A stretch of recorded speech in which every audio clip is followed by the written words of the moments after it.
당신이 찾던 무서운 이야기 고비의 TV.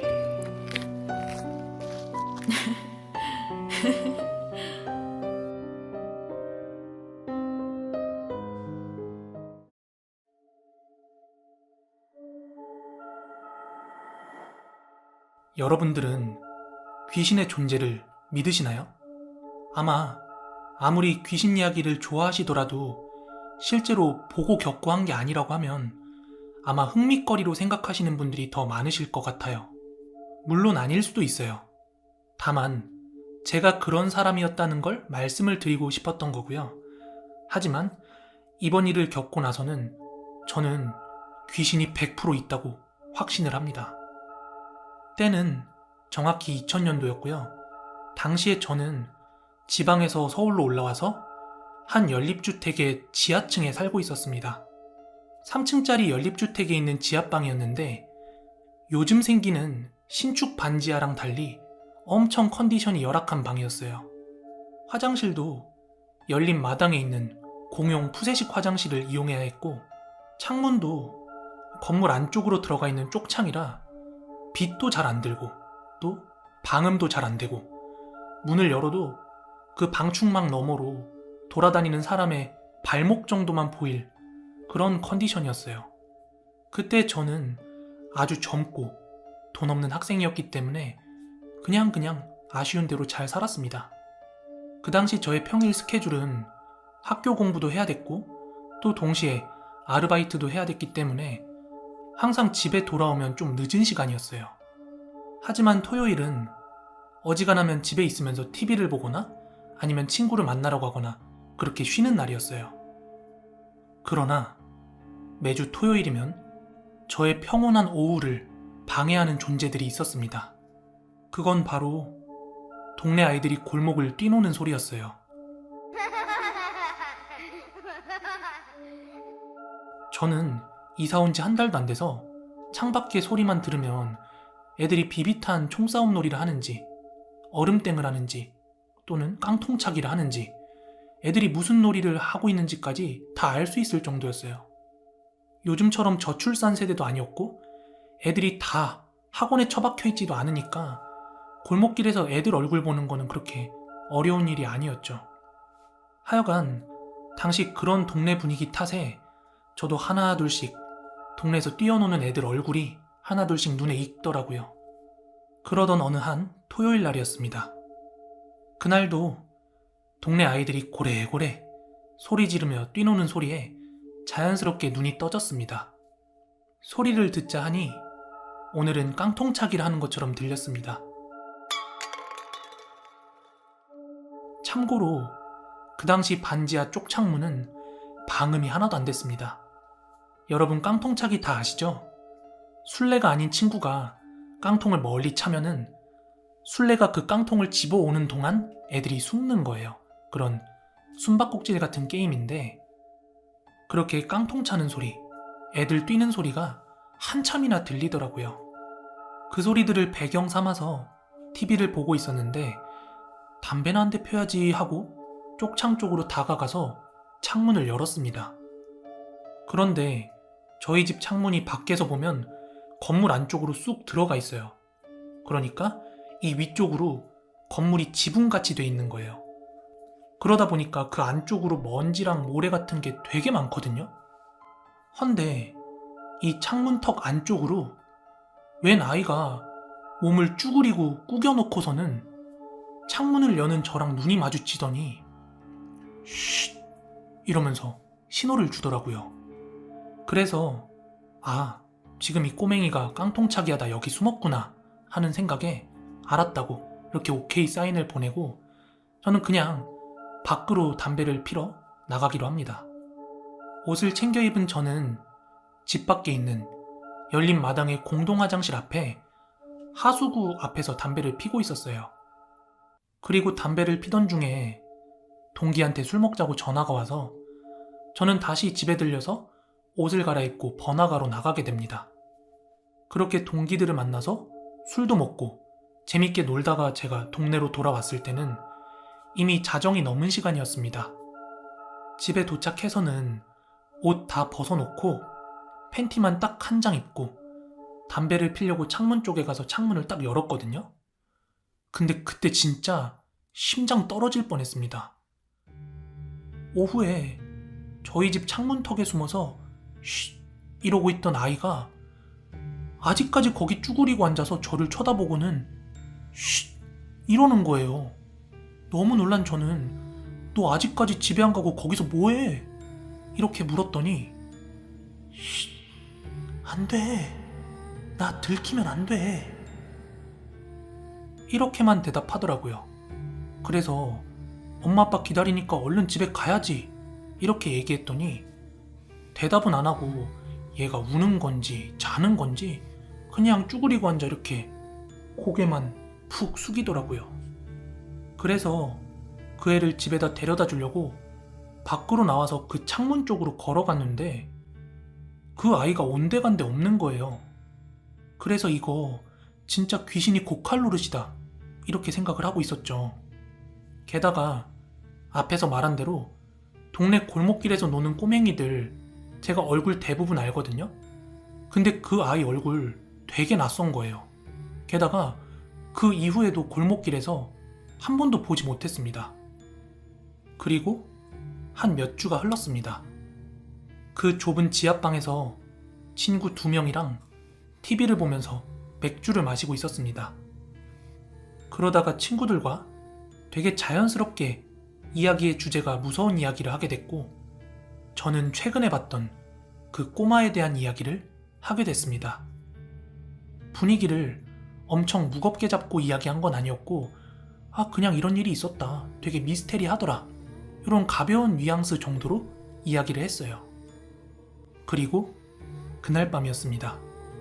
방이 좁으니까 친구들과 나란히 붙어서 잤거든요. 그렇게 잘 자고 있다가 깊은 새벽에 자연스럽게 눈이 떠졌는데 무의식적으로 저는 창문 쪽으로 눈을 돌렸는데 그때 진짜 심장이 안 떨어진 게 다행이었습니다. 저번에 봤던 그 꼬마아이가 이번엔 창문 정면으로 쭈그리고 앉아서는 저를 내려다보더니 내가 못 본 척 하랬잖아. 이러면서 귀가 찢어져라 소리를 지르는 거예요. 그 밤중에요. 그때 너무 놀란 저는 그 꼬마로부터 시선을 피해서 제 고개를 친구 쪽으로 돌리고 이렇게 굳어 있었어요. 근데 얘네들은 무슨 소리가 나냐는 듯 정말 평온하게 잘 자더라고요. 그리고 잠깐 있다가 옆에 있던 친구를 살짝 흔들어 깨웠거든요. 그런데 그 순간 그 아이도 소리도 감쪽같이 사라졌고 일어난 친구들은 왜 깨웠냐, 소리는 무슨 소리 하면서 되게 퉁명스럽게 반응하더라고요. 그때서야 저는 여기에 진짜 뭐가 있긴 있구나 하는 생각이 들었습니다. 그리고 다음날이 됐습니다. 당시에는 연립 동마다 반장 호수가 있었거든요. 그래서 저는 1층에 있던 반장 아저씨 댁에 찾아갔습니다. 그리고는 조심스레 여쭤봤어요. 혹시 제가 사는 방에 예전에 무슨 일이 있었냐 이렇게 물었더니 그건 왜 묻냐고 이렇게 되묻더라고요. 그래서 전 최근에 겪었던 일들을 말씀드렸어요. 그랬더니 학생, 젊은이가 맨날 밤늦게 돌아다니니까 헛것이 보이는 거야. 마치하라. 뭐 이런 식으로 뚱딴지 같은 소리 취급을 하시더라고요. 저도 그래서 이거 진짜 내가 헛것 본 건가? 기분 탓인가? 이렇게 생각하고 넘겼어요. 그리고 한 2달쯤 지났습니다. 제가 살던 연립의 동 구분이 가동, 나동, 다동, 가나다 이런 식으로 나가는데 당시 제가 살던 나동 옆에 다동 1층에 어느 집이 하나 이사가 오더라고요. 처음엔 누가 이사 오는지 관심도 없었는데 곧 베란다 창에 사주, 운세, 무슨 보살 이런 글자가 쭉 붙더라고요. 그래서 당연히 점쟁이나 무당 같은 사람이 이사 왔구나 하고 생각을 했죠. 그리고 한 2, 3일 정도가 지났는데 보통 이사 와서 떡 돌릴 때는 뭐 옆집이나 같은 층 아니면 같은 건물 정도만 떡을 돌리잖아요? 그런데 누가 문을 두드리길래 열어봤더니 모르는 아줌마가 떡을 들고 서 있는 거예요. 그러더니 되게 조심스러운 말투로 이야기를 시작하더라고요. 자기가 옆동에 이사를 왔는데 대충 우리 집이 뭐 하는 집인지 알 것 같아서 내가 이야기를 한다 이러더니 혹시 웬 꼬마아이 자꾸 나타나고 보이고 그러죠? 저는 어떻게 알았지? 하고 깜짝 놀래서 정말로 놀랜 티를 내면서 네? 막 이랬어요. 그런데 그분이 이야기하시길 여기에 이사 오는 날부터 골목을 돌아다닐 때마다 저희 집 창문 근처에 웬 어린아이 영가가 계속 배회를 한다는 거예요. 그러면서 이 아이를 좀 달래는 의식을 했으면 좋겠다 이렇게 말씀을 하시더라고요. 하지만 그 꼬마아이가 저한테 해코지를 한 것도 아니었고 또 이사갈 날짜가 얼마 안 남았었기 때문에 그 아주머니한테는 저 그냥 곧 있으면 이사 간다 하고 돌려보냈어요.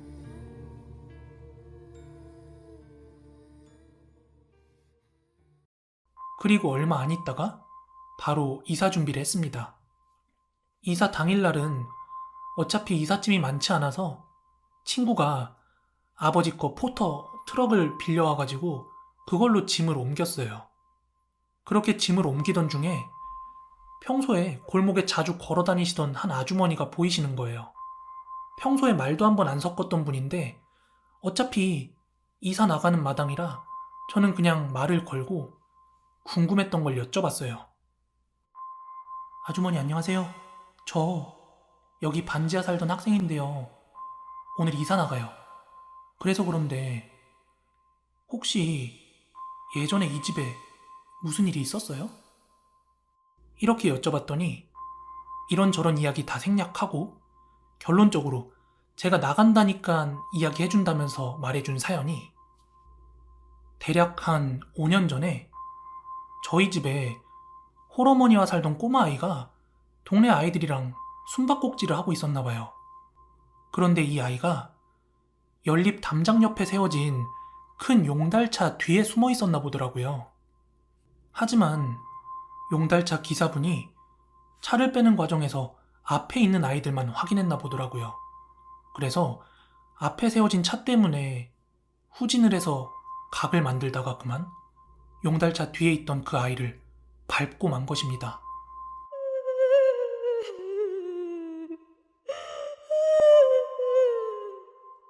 아이는 그대로 사망했고 아이 엄마는 그 충격으로 정신줄을 놓더니 그 뒤에 얼마 안 있어서 동네에서 사라졌다고 하더라고요. 그런데 그 트럭 기사가 누구였냐? 바로 저희 연립 반장의 동생이었다고 하더라고요. 어쩐지 제가 찾아갔을 때 뭔가 자꾸 성의 없이 대답하는 그 느낌, 이제야 이해가 되더라고요. 아무튼 그 아이는 아직도 숨바꼭질하던 그 순간에 갇혀 살고 있는 걸까요? 저는 이 일을 통해서 홀령의 존재를 100% 믿게 되었습니다.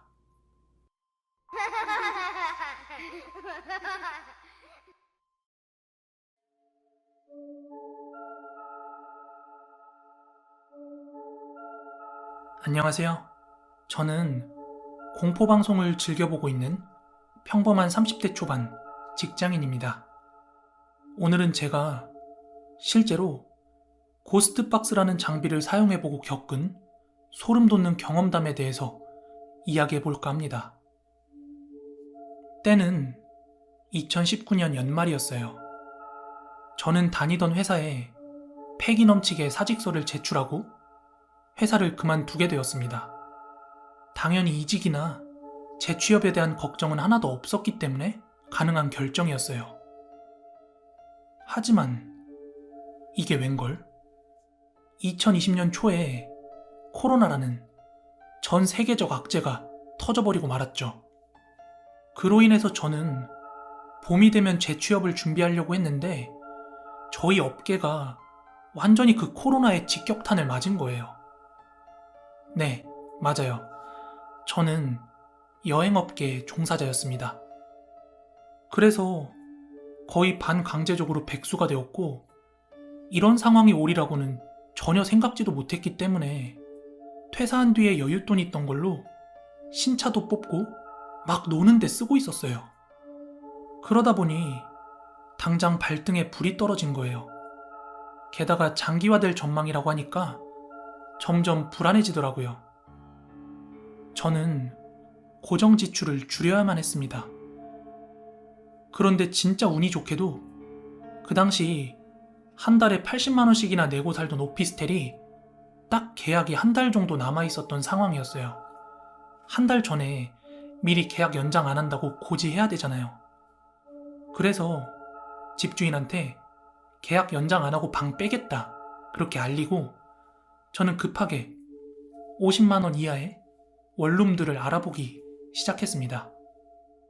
그렇게 한 달 뒤에 저는 이문동에 있는 한 원룸으로 이사를 가게 됩니다. 연식은 좀 있는 건물이었고 가격은 그냥저냥 평범했는데 집에 장롱이랑 침대, 냉장고 등의 필수 가구들이 있었고 또 사이즈가 그렇게 작지 않아서 그 방을 선택하게 됐어요.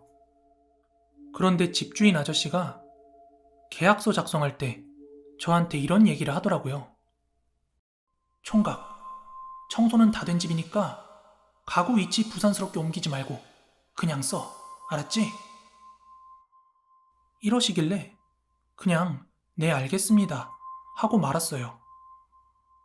그렇게 이사를 한 첫날 밤이었습니다. 저는 원래 꿈 같은 거 잘 안 꾸는데 그날따라 꿈을 하나 꾸게 됩니다. 그 꿈의 내용은 웬 여자 하나가 제 방을 빙글빙글 배회하면서 걷고 있더라고요. 저는 이사를 하느라 피곤해서 안 꾸던 꿈도 꾸네 하면서 개꿈 취급을 했어요. 이사를 하고부터의 저의 일상은 여행업계가 아닌 다른 업종에 이력서를 넣는 일, 그리고 하루 종일 넷플릭스 공포영화 찾아보거나 공포 유튜브 틀어놓고 시청하는 일이었어요. 그래서 그랬을까요? 며칠 뒤에 또다시 꿈을 하나 꾸게 됩니다.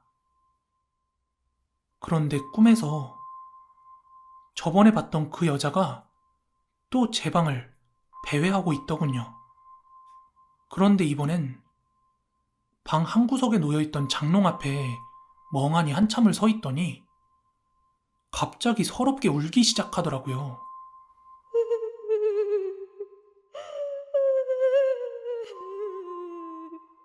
그리고 저는 이와 같은 꿈을 3일 내리 연달아 꾸게 되었습니다.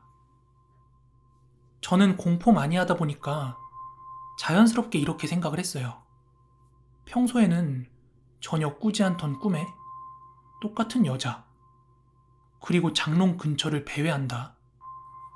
저는 분명히 장롱에 뭔가 있을 거라고 생각을 했어요. 그래서 장롱 안쪽 구석구석까지 막 샅샅이 뒤지며 살펴봤어요. 혹시라도 진짜 뭐 부적 같은 게 붙어 있지 않을까 하고요. 근데 뭐 부적은 개뿔 아무것도 없더라고요. 그래서 내가 취업 스트레스에 별짓을 다 하는구나 하고 현타가 오더라고요. 그리고 그 이후로도 물론 꿈을 전혀 안 꾸는 날도 있었지만 꿈을 꾸는 날이면 매번 꿨던 꿈을 반복해서 꾸고 똑같은 장면을 봐야만 했습니다. 그러던 중 5월의 어느 날이었어요. 정말 너무나도 운이 좋게 아는 지인을 통해서 당장 6월 달부터 출근을 해달라는 얘기를 듣게 됐어요. 그 말에 한결 마음이 가벼워진 저는 취업 고민은 던져버리고 혼자 치맥을 뜯으면서 유튜브로 무서운 이야기도 보고 또 흉가 체험 영상 같은 걸 보고 있었습니다.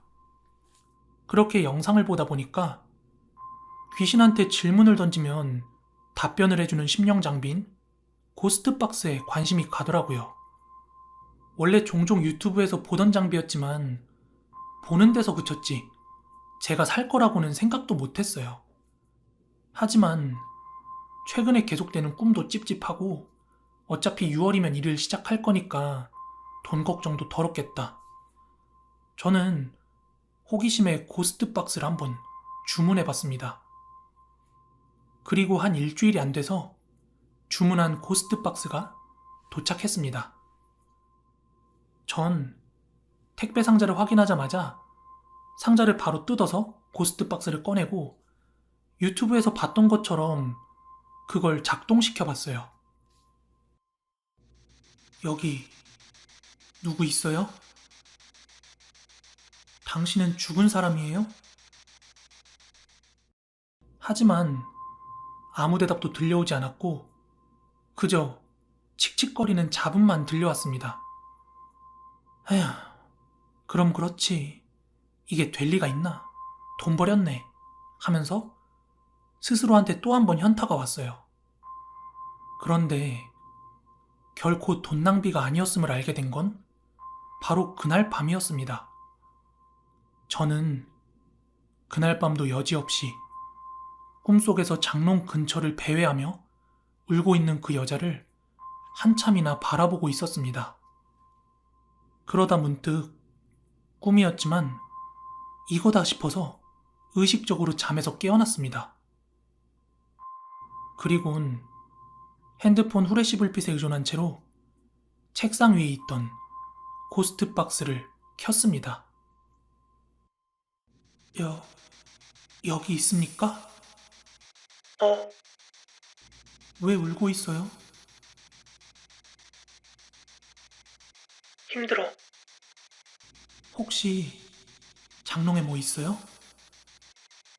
있어. 제 질문에 이렇게 답변이 나오는 거예요. 물론 이것보다 훨씬 많은 질문을 했지만 제가 알아들을 수 있는 건 요 정도 뿐이었어요. 저는 그때 주마등처럼 스쳐 지나간 생각이 있었는데 집주인 아저씨께서 계약할 당시 가구를 옮기지 말고 그대로 써라 라고 했던 말이 문득 떠오른 거예요. 그래서 저는 에이 설마 하는 마음으로 방에 불을 켜고 장롱을 혼자서 안간힘을 써서 뒤뚱뒤뚱 드러내는데 세상에 장롱 밑에 벽 모서리 쪽으로 소금이랑 팥이 거의 한 움큼씩 바닥에 뿌려져 있더라고요. 저는 그때서야 알 것 같더라고요. 아, 이 방 저기서 사람 죽었구나. 그날 밤 저는 날밤을 샐 수밖에 없었고 바로 다음 날이 되자마자 집주인한테 제가 다음 세입자 구할 테니까 나는 이사를 가겠다 하고 뭐 이유도 설명 안 했어요. 그냥 이사를 가겠다고 했습니다.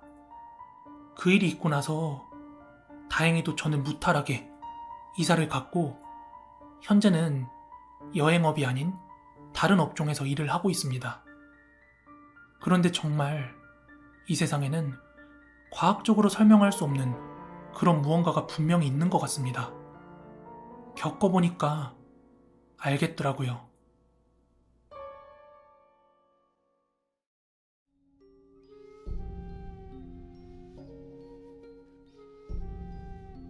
지금부터 말씀드릴 건 제 이야기는 아니고 지인으로부터 들은 이야기입니다.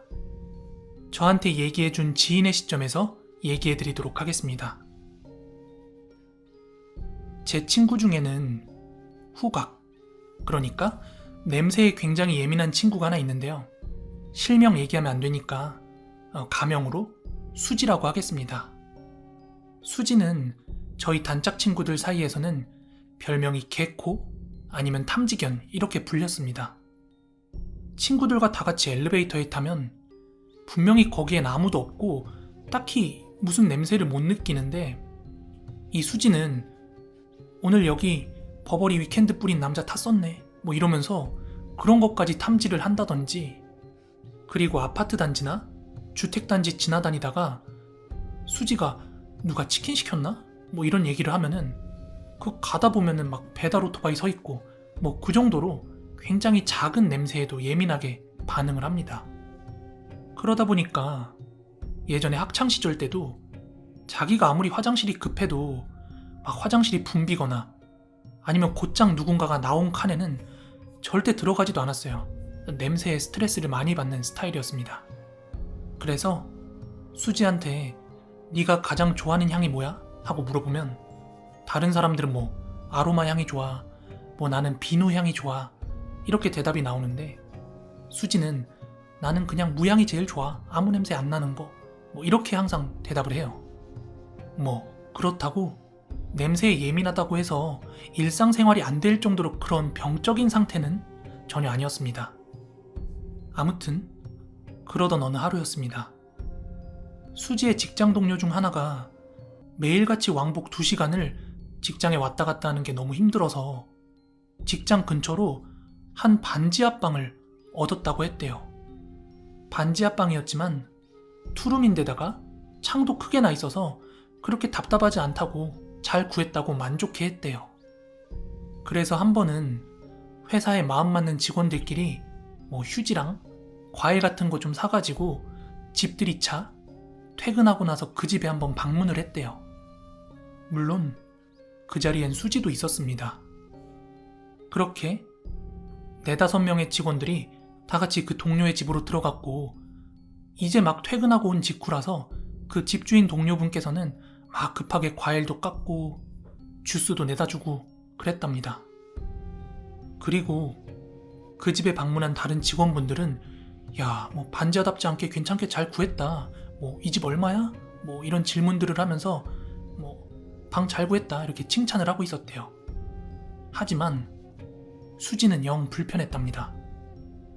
수지가 불편했던 이유는 냄새 때문이었는데 수지 말론 그 반지하 특유의 냄새가 아니라 뭔가 자기 코에 냄새가 날 듯 말 듯하게 다른 사람들은 전혀 느끼지도 못할 그런 정도로 뭔가 콤콤한 냄새가 느껴졌대요. 그런데 당시 수지가 느끼고 있던 그 냄새는 수지가 말하건대 자기가 일평생 동안 한 번도 맡아보지 못한 냄새였대요. 하지만 본인이 냄새에 극도로 예민한 걸 이미 주변 사람들은 다 알고 있었기 때문에 이제 막 이사온 그 동료 기분 초치기 싫어서 그냥 가만히 있었다고 합니다. 그리고 며칠 뒤 동료한테 방향제를 선물로 주면서 슬쩍 물었대요. 혹시 집에서 이상한 냄새 못 느끼겠냐고요. 하지만 그 동료분은 자기가 이제 막 입주를 했고 여기 도배장판도 다 새 거라서 자기는 아무것도 잘 못 느낀다 이러고 그냥 넘어갔대요. 그리고 시간이 약간 흘러서 그 동료분이 이사를 하고 첫 여름이 찾아왔습니다. 근데 그해 여름에는 태풍 볼라벤이 한반도를 강타했습니다. 하지만 이 동료분께서 방심을 했나 봅니다. 설마 우리 집 창문이 했는데 부모님 댁에 다녀온 사이에 침수 피해를 좀 크게 당한 거예요. 그래서 장판이며 벽지며 아주 물이 스며들고 난리가 났었대요. 그래서 도배장판을 아예 새로 해야 될 상황이었는데 집주인 할머니께서 이거 입주하기 전에 다 새로 해놓은 건데 본인 부주의 때문에 이렇게 된 거니까 뭐 본인 돈으로 해결해라 이렇게 말씀을 하셨대요. 그래서 아무리 내가 부주의했어도 이 정도로 침수가 됐는데 내가 돈을 다 지불하는 게 맞나 싶어서 그런 걸 좀 알아보고 있었대요. 그러던 중에 다시 집주인한테 전화가 와서 받아보니까 그 할머니의 남편분이셨대요. 그런데 갑자기 무슨 마음을 먹었는지 자기들이 도배장판 알아서 할 테니까 비용 같은 거 필요 없다고 하는 거예요. 그러면서 자기들이 아는 업체에서 다 할 거니까 이거 다 되면 연락을 주겠다 이러는 겁니다. 그래서 참 다행이다 하고 생각을 하고 있었는데 주변 이야기 들어보니까 막 그런 과정에서 다른 걸로 딴지 걸고 막 비용 청구를 할 수 있다고 그런 얘기를 하는 거예요. 그래서 그 수지의 동료분이 그 집을 미리 체크하고 사진 같은 거 좀 찍어 놓으려고 그 도배장판 시공하는 날 아침에 그 집에 잠깐 방문을 했대요. 그리고 그때 생전 태어나서 전혀 느껴볼 수 없었던 진짜 극도의 소름을 한번 느꼈다고 합니다. 장판이랑 벽지를 다 걷어놓은 그 집 한편으로 콘크리트 벽면 모서리 쪽에 사람의 모양으로 보일 듯 말 듯 자국이 남아있더래요. 그리고 동시에 수지가 전에 이야기했던 그 콤콤한 냄새가 뭔지 깨달았다고 합니다. 그리고 여기서 쐐기를 박는 게 잠깐 있다가 어디 갔다 온 그 도배업자들이랑 그 동료분이랑 마주쳤는데 이 도배업자분이 갑자기 급하게 어딘가로 전화를 돌리더니 바로 잠깐 있다가 집주인 부부가 찾아왔대요. 그리고 투닥투닥 여러 가지 이야기들이 있었는데 핵심만 추려서 이야기하자면 예전에 거기에 한 중년 남성이 살았는데 지병으로 그 벽에 기대어 자다가 사망을 했대요.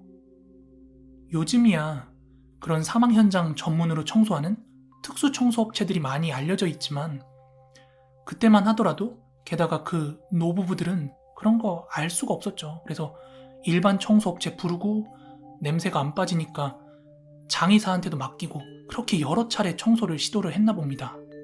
그러다가 이 정도 빠졌으면 됐지 싶어서 한동안 그 집을 비워두다가 도배장판을 새로 하고 나서 새를 놓은 거래요. 그 일이 있고 나서 막 건너 누군가한테 이야기 듣기로 그 시체 썩는 냄새가 대단히 고약하대요. 그래서 이거 빼는 것도 쉽지가 않은데 그 정도 뺀 것도 진짜 용하다 이렇게 표현을 했대요. 하여간 그 수지의 동료분께서 거기에 사시는 동안 귀신을 보거나 이상한 현상을 경험한 건 전혀 없었지만 그 집에 정이 뚝 떨어져가지고 집주인이랑 막 한참 싸우다가 결국 거처를 옮겼다고 합니다.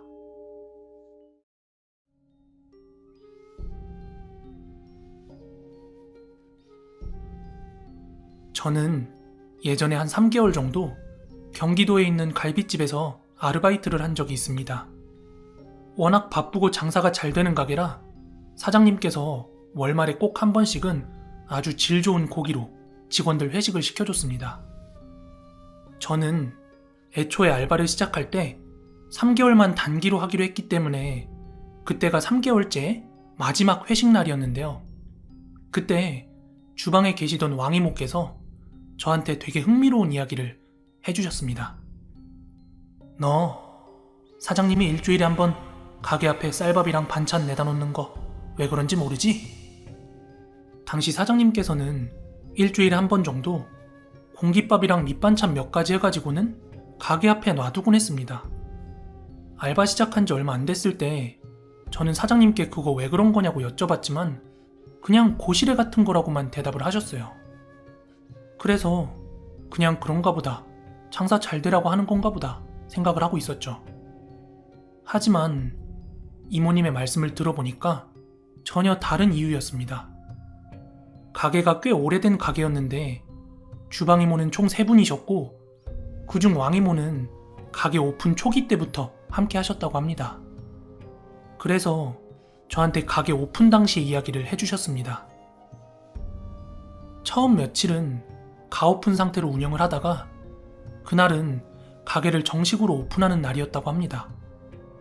영업 시작 시간은 오후 5시부터였는데 당연히 첫날이니까 손님이 막 밀려들 거 아니에요. 그래서 홀서빙 직원들을 제외하고는 다 3, 4시쯤 나와가지고 미리 가게 오픈을 준비하고 있었다고 합니다. 그런데 4시가 막 지났을 때쯤 행색이 남루한, 아니 거의 거짓골에 가까운 한 60대 정도로 보이는 노인 하나가 가게 정 가운데 있는 테이블에 들어와 앉더래요. 사장님은 단박에 거지인 걸 알아차리고 아직 장사 시작 안 했으니까 이따가 다시 오세요 하면서 내쫓으려고 했대요. 아마 요식업 계통에서 일해보신 분들은 다 아실 거예요. 가게에 거지나 껌팔로 오는 사람들이나 이상한 사람들 많이 들락날락 거린다는 거요. 아무튼 사장님께서는 오픈 첫날이니까 정중하게 나가주세요 하고 얘기를 했는데 그 거지 노인은 자기 일행들이 올 거라면서 소주 한 병만 달라고 했대요. 그래서 하는 수 없이 소주랑 잔을 갖다 드렸대요.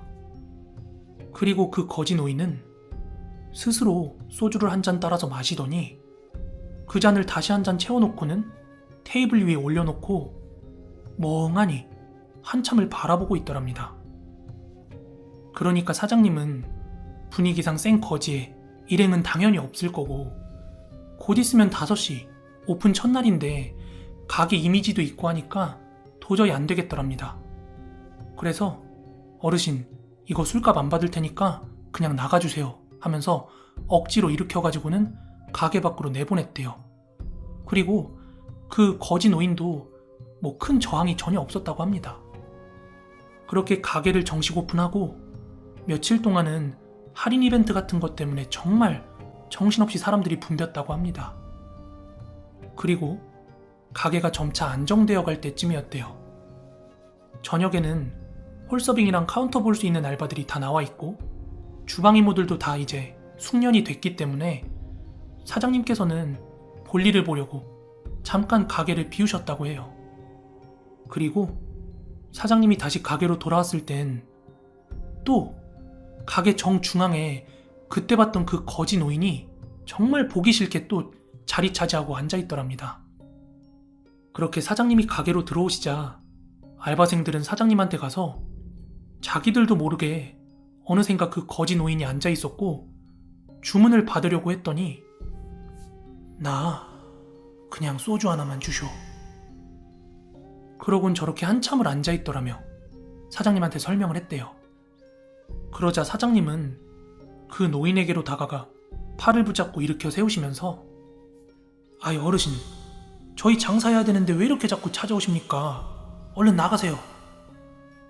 이렇게 그 거지 노인을 가게 밖으로 내보냈고 알바생들한테도 다시는 그 노인을 비롯해서 잡상인 같은 사람들 절대 들여보내지 말라고 신신당부를 했다고 합니다.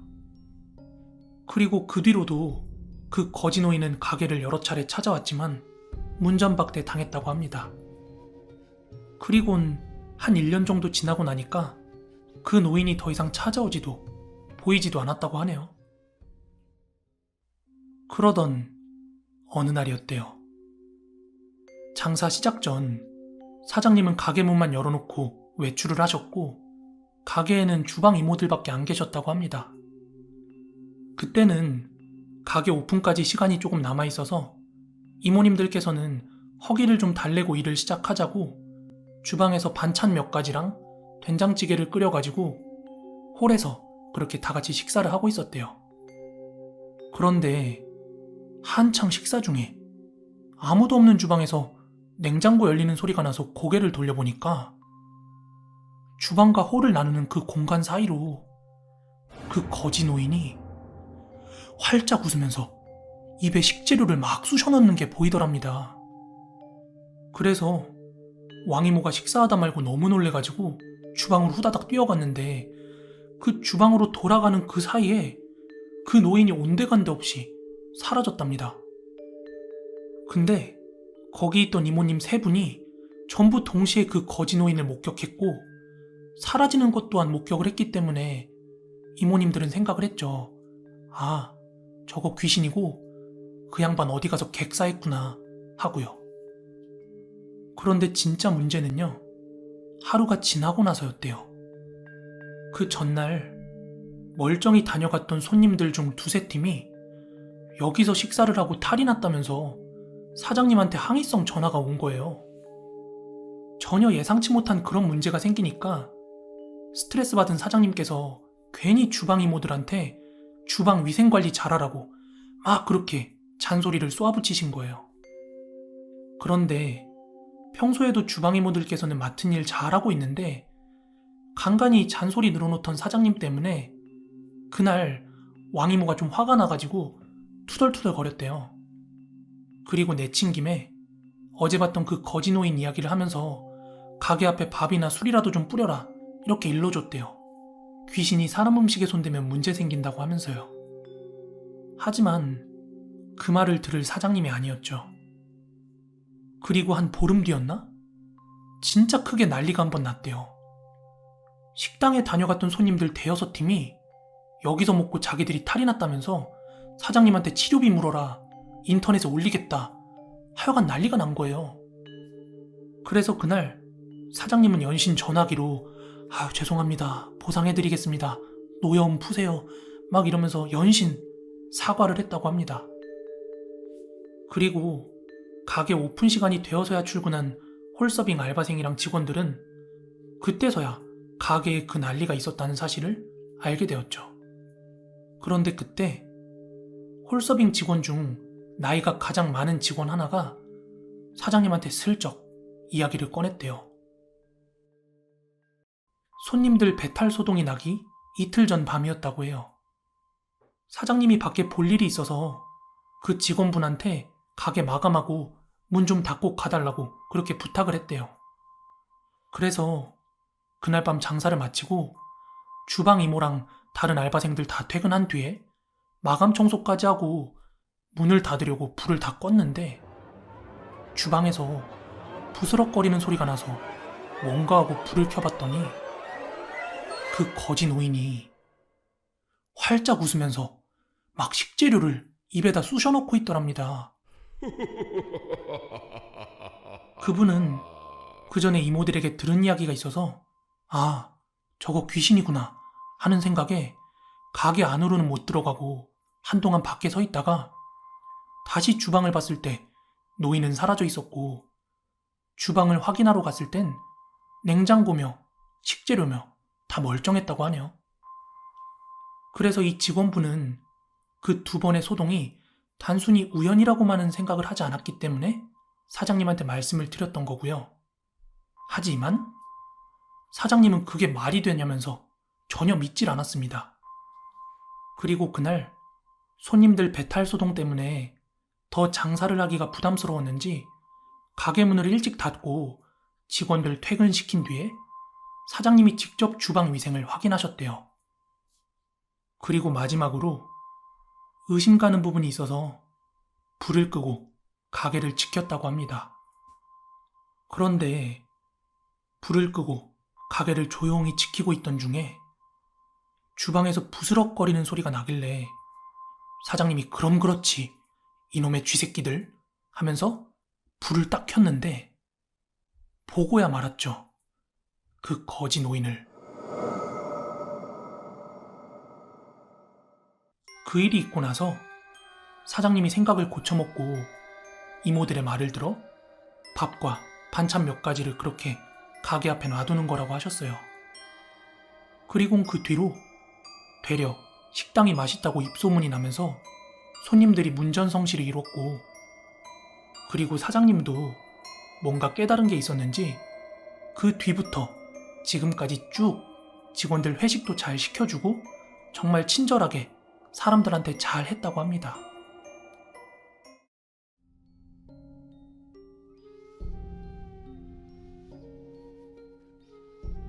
지금부터 들려드릴 이야기는 아주 먼 지인으로부터 들은 이야기지만 제 친구한테 들은 것처럼 설명을 해드리도록 하겠습니다. 저를 비롯해서 어릴 때부터 단짝이었던 제 주변 친구들은 대부분 일찍이 남편을 만나서 결혼도 하고 가정도 꾸렸지만 아직까지 미혼으로 살고 있는 친구가 하나 있습니다. 하지만 자기가 일하는 분야에서 인정을 받아서 꽤나 부족하지 않은 수입을 올리는 친구였어요. 한 번은 그 친구가 이사를 가서 단짝 친구들끼리 모여서 그 집으로 집들이를 가게 되었습니다. 복도식 아파트에 6층 끝집이었습니다.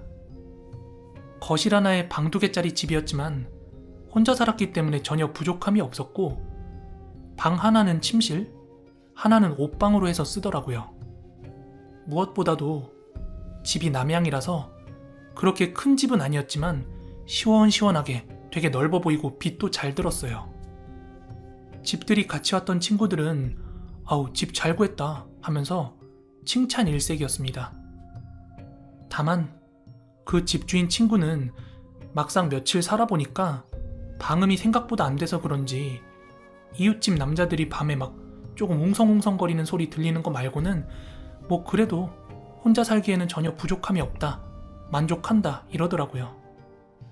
그렇게 저희 단짝 친구들은 집에서 맛있는 음식도 다 같이 해먹고 그 새로운 동네 구경도 할 겸 카페에 가서 커피도 마시고 수다도 떨고 그러다가 저녁 시간쯤에 다 같이 헤어지게 됐습니다.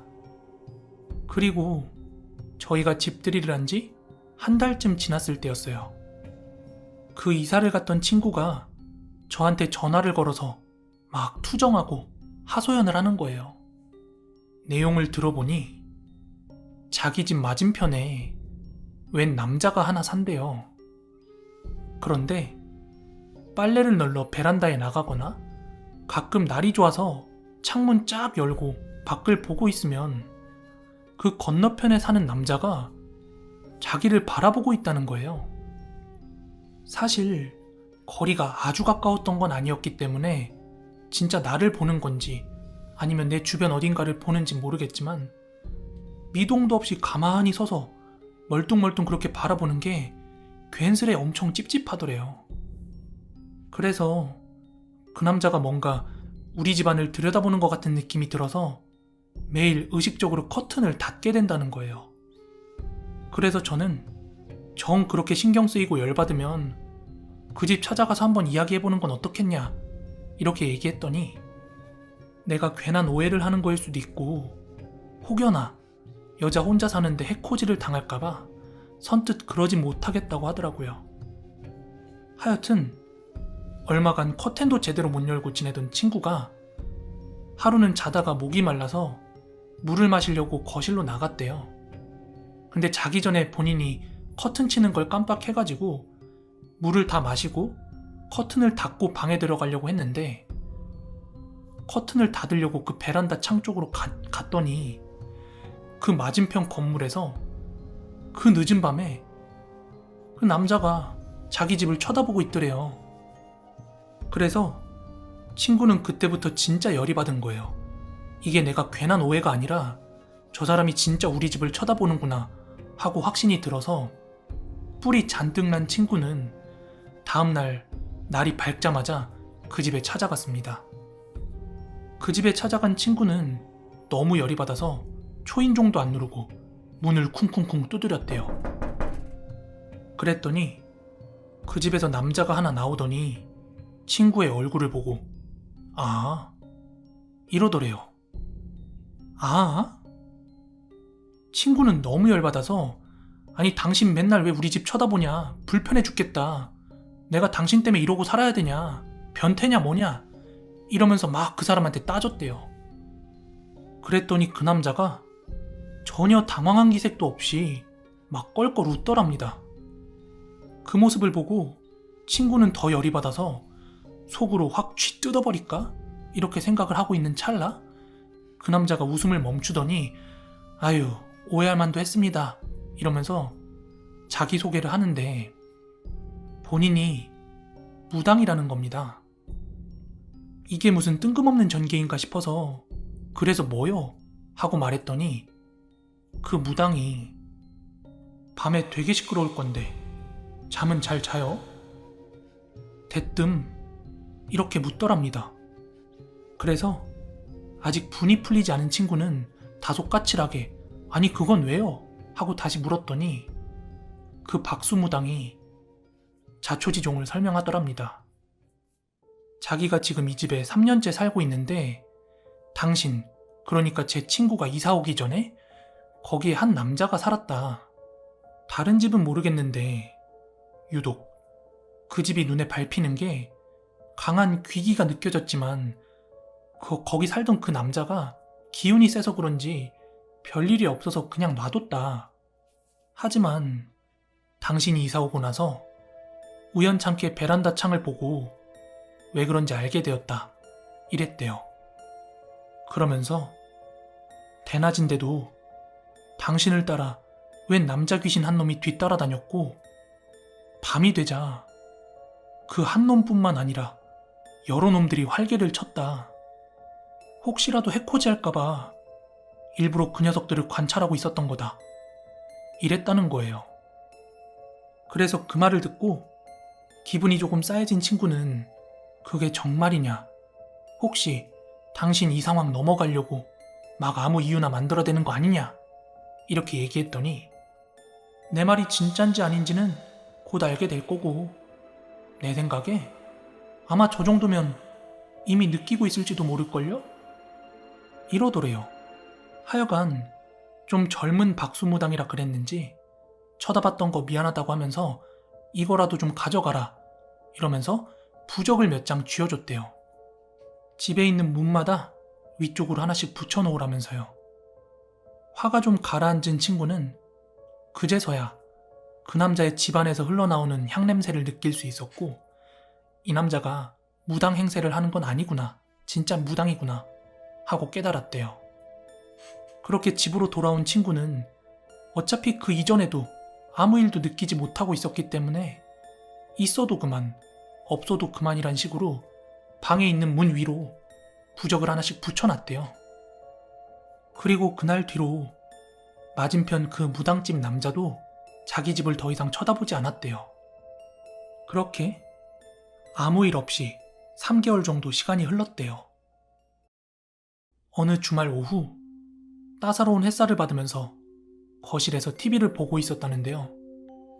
갑자기 초인종이 울려서 누구세요? 하고 나가보니까 한 부부가 서 있더랍니다. 그리곤 굉장히 공손하게 인사를 하면서 안녕하세요. 저희 옆집인데요. 조만간 인테리어 공사할 예정인데 이렇게 미리 양해 말씀드리러 왔다. 정확히 일정 잡히면 알려드릴게요. 이러면서 쇼핑백 선물을 하나 건네더래요. 그래서 알겠습니다 하고 당분간 시끄럽겠구나 하는 생각을 하면서 거실로 돌아와 TV를 보고 있었는데 그때 문득 뭔가가 좀 이상하더래요. 여러분, 눈치채셨어요? 친구는 이사 초반에 방음이 안 된다면서 남자들이 웅성거렸던 소리가 들렸던 게 기억이 난 거예요. 그와 동시에 건너집 무당이 했던 말이 떠올랐던 겁니다. 밤에 되게 시끄러울 건데 잠은 잘 자요? 아마 저 정도면 이미 느끼고 있을지도 모를걸요? 친구의 집은 복도 끝집이라 마주한 이웃이 한 집밖에 없는데 그 집의 주인이 부부라면 도대체 밤마다 남자들이 웅성거리는 그 소리는 어디서 났던 걸까요? 그럼 그 박수무당의 말처럼 수많은 남자 귀신들이 집안을 활개치고 다녔던 걸까요?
이건 저희 할머니 댁에서 기르던 한 백구, 강아지에 대한 이야기입니다. 때는 제가 초등학교 5학년 때였습니다. 그 당시에 저는 그 나이 또래 아이들이 다 그렇듯이 정말 강아지가 한 마리 기르고 싶었어요.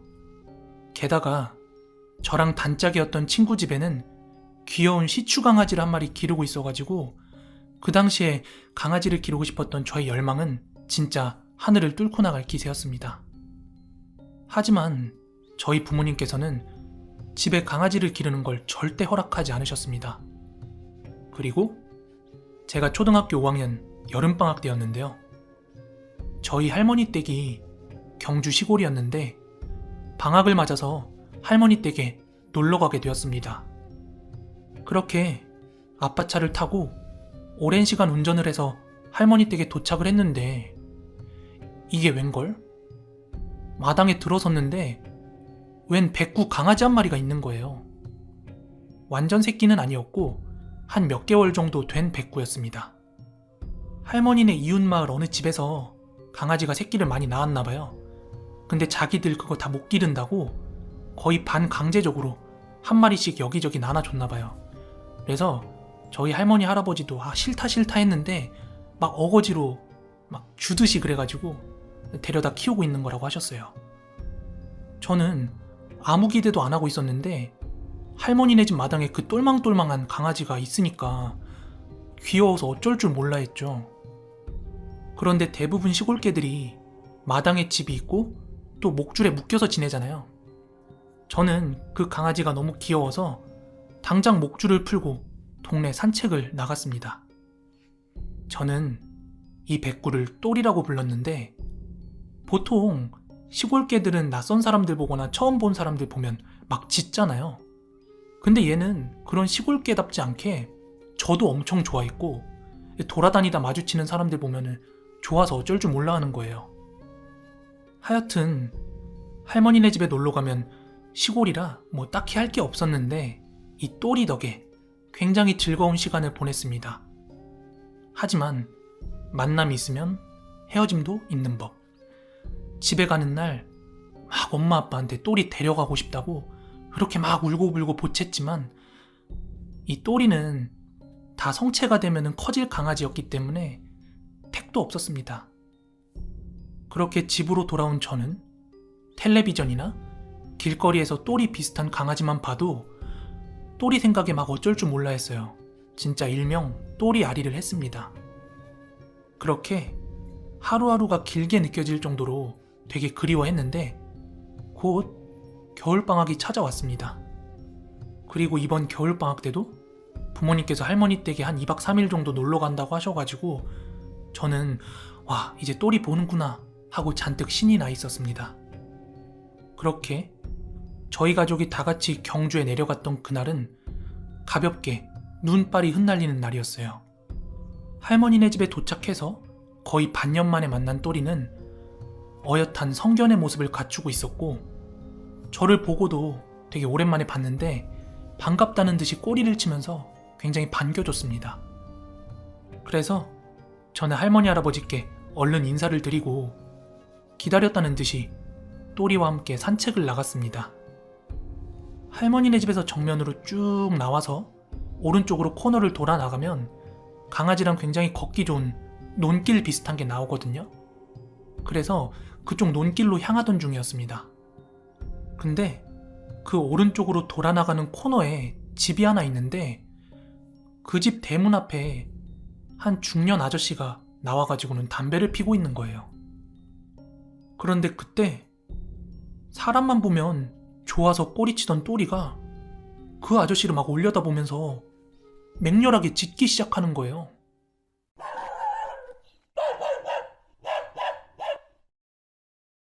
그래서 전 똘이 안 돼, 가자 하면서 이렇게 목줄을 끄는데 그 담배 피던 아저씨가 이러시는 거예요. 얘 원래 나 싫어해, 이 깍쟁이 같은 놈.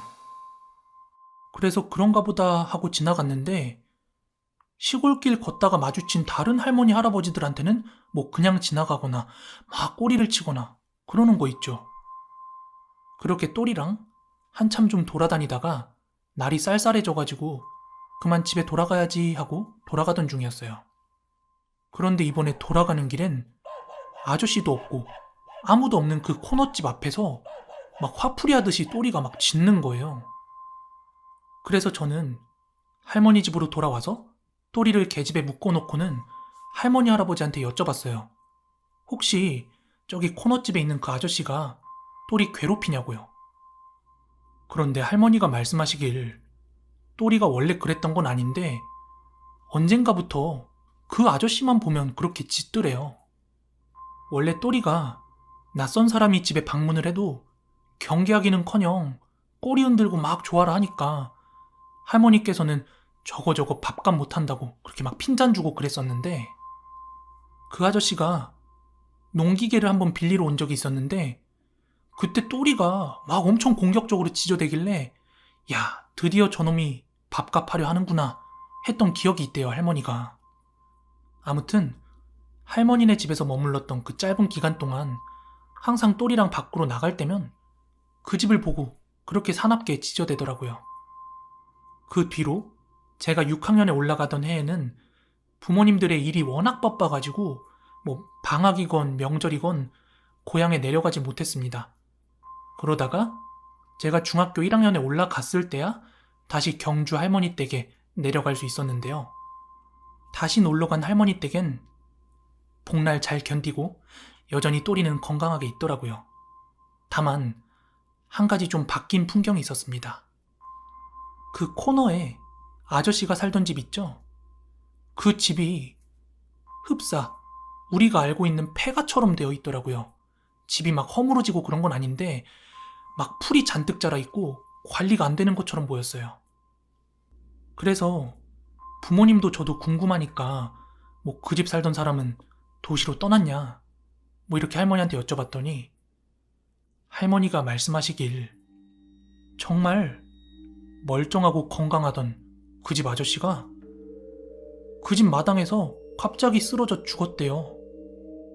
근데 그 아저씨가 부모도 일찍 돌아가셔서 없고 뭐 형제자매도 없고 혼기도 놓쳐가지고 시골에 혼자 살던 노총각이라 죽고 나니까 집이 그렇게 방치가 되고 있던 거예요. 그런데 할머니께서 말씀해주신 내용 중에 그 아저씨가 죽어 있는 걸 발견하게 된 경위가 더 미스테리한 거예요. 시골 개들은 대부분 마당에 묶어 기르는데 동물농장 보시면 그런 개들 있잖아요. 시골에서 풀어놓고 길러서 이 집 저 집 다니면서 막 짝짓기하고 다니는 그런 개들이요. 그 동네에도 그런 개가 몇 마리가 있대요. 그런데 어느 날 밤 그런 개 한 마리가 그 아저씨네 집 앞에서 밤새 하염없이 짖더래요. 그 대문도 닫혀있는 그 집 앞에서요.